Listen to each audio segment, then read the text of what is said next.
జూబ్లీహిల్స్ ఉప ఎన్నికల్లో కాంగ్రెస్ పార్టీకి ప్రజలు పట్టం కట్టి బీసీ అభ్యర్థి నవీన్ యాదవ్ కు ఘన విజయం దక్కడం ప్రజల్లో కాంగ్రెస్ పై ఉన్న విశ్వాసాన్ని మరోసారి చాటిందని దుబ్బాక బ్లాక్ కాంగ్రెస్ అధ్యక్షులు పాతూరు వెంకటస్వామి గౌడ్, జిల్లా కార్యదర్శి ఏలూరి కమలాకర్ అన్నారు. అక్బర్పేట భూపల్లి మండల కేంద్రంలో నవీన్ యాదవ్ విజయాన్ని నాయకులు కార్యకర్తలతో కలిసి టపాసులు పేల్చి స్వీట్లు పంచుకుని సంబరాలు చేసుకున్నారు. ఈ కార్యక్రమంలో తాజా మాజీ సర్పంచ్ గుడ్డా శంకర్, మాజీ సర్పంచ్ పెరిక మధు, మాజీ ఎంపీటీసీ పాతూరు శ్రీనివాస్ గౌడ్ కూడా వెళ్లి దేవస్థానం డైరెక్టర్లు వెలుపుల యాదగిరి, ముదిరాజ్, కడివెరుగు నాగరాజ్, జీడిపల్లి రమేష్, బోయిని పరశురాములు, మారి దుబ్బరాజు, తిప్పనబోయిన స్వామి, తిప్పనబోయిన పున్నవ్వ, తిప్పనబోయిన విజయ, పల్లె దేవానంద్ పెద్ద ఎత్తున నాయకులు పాల్గొన్నారు.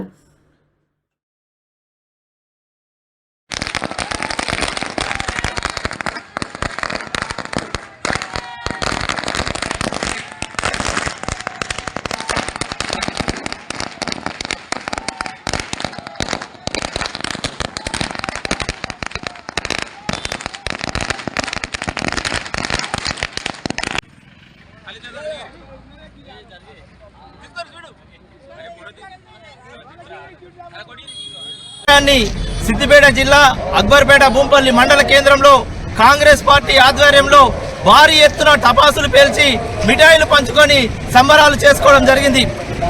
ఏదైతే బీఆర్ఎస్ పార్టీ చెప్తుంది జూబ్లీహిల్స్ ఎన్నికల అభ్యర్థి ప్రకటించే వరకు మేము లీడులో ఉన్నామని చెప్పారు.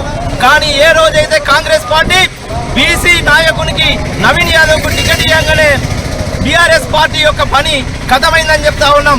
కాంగ్రెస్ పార్టీ బీసీల పట్ల ఉన్న చిత్తశుద్ధికి ఇది నిదర్శనం అని చెప్తా ఉన్నాం.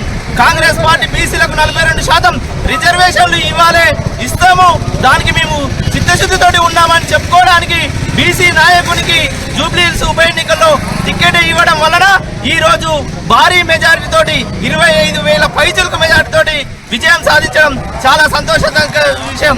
అలాగే బీఆర్ఎస్ పార్టీ చేసిన అసత్య ఆరోపణలు, వాళ్ళు చేసినటువంటి ఆర్థిక విధ్వంసాన్ని గాడిలో పెడుతూ ఈ యొక్క రాష్ట్ర ప్రభుత్వం చక్కదిద్దుతున్న వ్యవహారాలను ప్రజా సంక్షేమ పాలనను కొనసాగిస్తున్నటువంటి కాంగ్రెస్ ప్రభుత్వాన్ని ఈ రోజు జూబ్లీహిల్స్ నియోజకవర్గ ప్రజలు ఆశీర్వదించి ఈ యొక్క బీఆర్ఎస్ పార్టీకి చెంపపెట్టుగా ఈ యొక్క తీర్పు ఉన్నదని చెప్పి తెలుస్తా ఉన్నాం. బీఆర్ఎస్ పార్టీ ఎన్ని అసత్య ఆరోపణలు చేసినా గానీ గెలుపు అదే నాన్నట్టు. ఎందుకంటే ఆర్థిక విధ్వంసం సృష్టించిన వాళ్ళు గత 10 ఏళ్ళు ఆర్థిక విధ్వంసం సృష్టించి ఎన్నో ఇబ్బందులు పెట్టిన ఈ రాష్ట్ర ప్రభుత్వం అధికారం వచ్చి 2 సంవత్సరాల తర్వాత సంక్షేమ పథకాలు కావచ్చు, అభివృద్ధి కావచ్చు, ప్రజలకు అన్ని విధాలుగా అందుబాటులో ఉంటున్న ఈ రాష్ట్ర ప్రజలకు మనకు ఈ జూబ్లీహిల్స్ ప్రజలు మన పట్టం కట్టారు. ఈ ఎన్నికనే దానికి నాంది అని చెప్తున్నాం.